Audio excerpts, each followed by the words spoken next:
Joining us now is a man with insider knowledge, former New York State Homeland Security Advisor Nichole Berlie. He's also from Long Island and advises the Suffolk County Police Department as well. So first, Michael, great to have you. What are investigators doing right now? What is their strategy in this case? So what they're doing is they're reaching out to other places where they have indications that this individual had properties or had relationships. And what they're doing is, so for example, they towed his car back to North Carolina. They're processing that car right now. But they've also reached out to police departments in the areas where they believe that there were other ties that he had. And what they want to know is, obviously, are there any other cold cases, any other victims that fit the description of the victims from the Gilgo Beach crimes, and then try to see whether or not they can piece together, because there's a real concern that this was an actor who just didn't stay on Long Island. The other thing that they're doing, obviously, is when they're processing these different places, they're looking for, fortunately, trophies.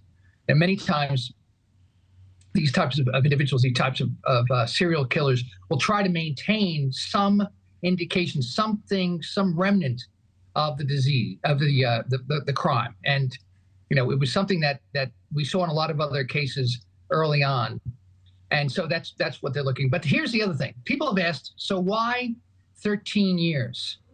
How could he stay, or did he not stay? We just haven't found out what else he's doing. And that might be the key then in looking at his wife.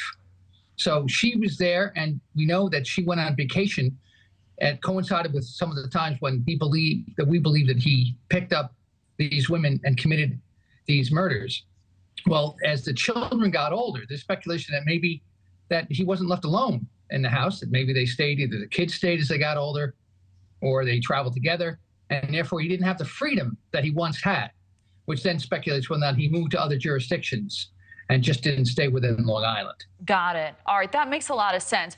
So we have about 60 seconds left, but I wanted to ask about technology as well.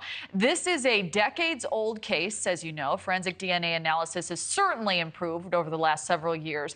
What has changed specifically that helped lead to his arrest?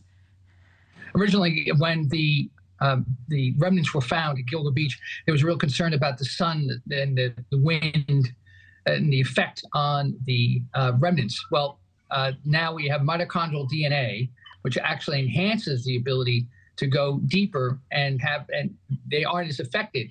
The tests aren't as affected when you are exposed to sunlight or to the elements. So that was a huge change. But then also this task force that they created, bringing in other agencies, the state police, the FBI, Nassau County, all coming together with different aspects on technology and different leads and sources. That's really what is credited to breaking this case. All right, a lot going into it. Nichole Berlie, thank you for joining us. Thank you for watching. Go to newsnationnow.com to find News Nation on your television provider. And don't forget to click the red subscribe button below to get more of News Nation's fact-driven, unbiased coverage.